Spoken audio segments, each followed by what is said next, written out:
perceives impressions in his dreams and is sometimes even aware during his sleep that he is asleep, whereas a heavy slumber blots out even dreams and plunges the mind too deep for consciousness of self.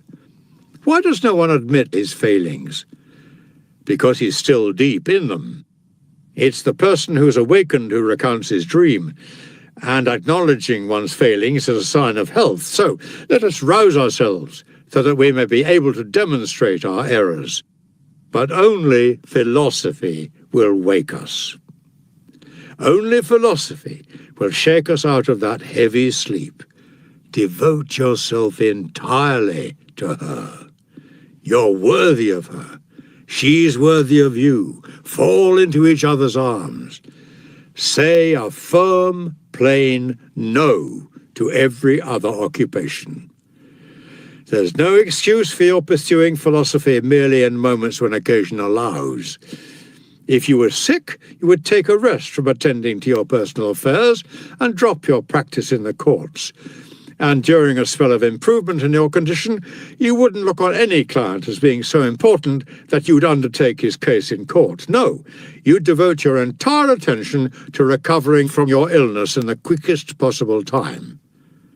Well then, aren't you going to do the same in these circumstances? Away with every obstacle, and leave yourself free to acquire a sound mind. No one ever attains this if he's busy with other things.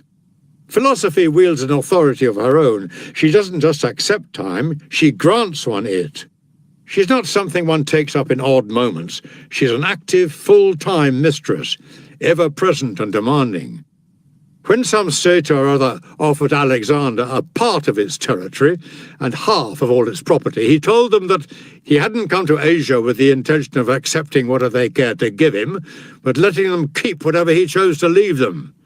Philosophy likewise tells all other occupations, "It's not my intention to accept whatever time is left over from you. You shall have instead what I reject." Give your whole mind to her. Sit at her side and pay her constant court, and an enormous gap will widen between yourself and other men. You'll end up far in advance of all mankind, and not far behind the gods themselves. Would you like to know what actual difference between yourself and the gods will be? They will exist for longer. And yet, to me, what an indisputable mark it is of a great artist to have captured everything in a tiny compass. A wise man has as much scope before him as a god with all eternity in front of him. There is one thing, too, in which the wise man actually surpasses any god. A god has nature to thank for his immunity from fear, while the wise man can thank his own efforts for this. Look at that for an achievement, to have all the frailty of a human being and all the freedom from care of a god. Philosophy's power to blunt all the blows of circumstances beyond belief. Never a missile lodges in her. She has strong, impenetrable defences. Some blows she breaks the force of, parrying them with the slack of her gown as if they were trivial. Others she flings off and hurls back at the centre. Letter number 54. Ill health, which had granted me quite a long spell of leave, has attacked me without warning again. What kind of ill health, you'll be asking? And well you may, for there isn't a single kind I haven't experienced. There's one particular ailment, though, for which I've always been singled out, so to speak. I see no reason why I should call it by its Greek name, difficulty in breathing being a perfectly good way of describing it. Its onslaught is of very brief duration. Like a squall, it is generally over within the hour. One could hardly, after all, expect anyone to keep on drawing his last breath for long, could one?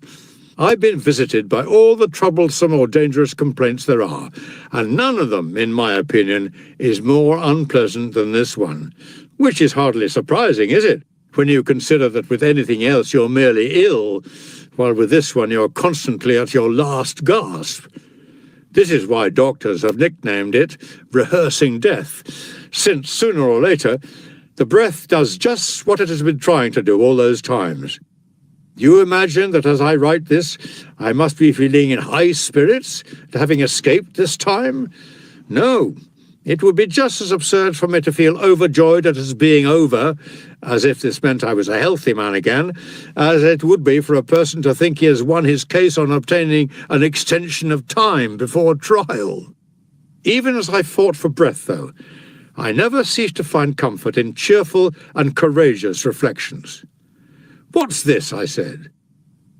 "So, Death is having all these tries at me, is he? Let him then. I had a try at him a long while ago myself."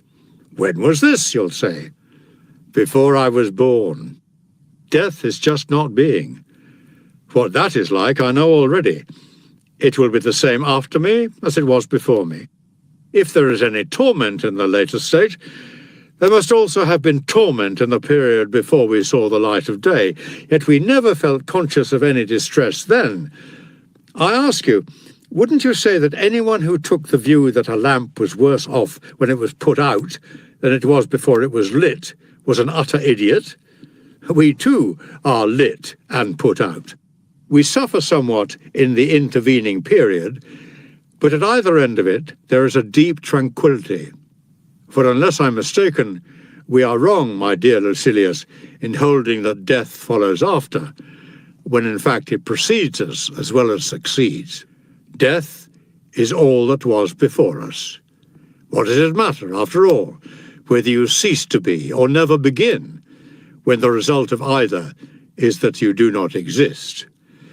I kept on talking to myself in these and similar terms, silently, needless to say, words being out of the question. Then, little by little, the affliction in my breathing, which was coming to be little more than a panting now, came on at longer intervals and slackened away. It has lasted on all the same, and in spite of the passing of this attack, my breathing is not yet coming naturally. I feel a sort of catch and hesitation in it.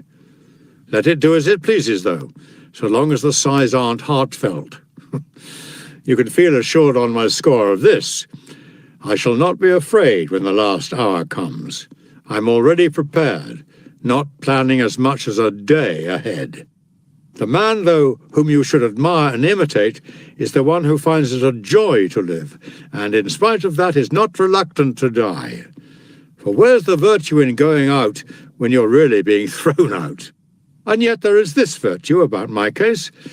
I'm in the process of being thrown out, certainly, but in the manner of it, it is as if I were going out, and the reason why it never happens to a wise man is that being thrown out signifies expulsion from a place one is reluctant to depart from, and there is nothing the wise man does reluctantly. He escapes necessity because he wills what necessity is going to force on him.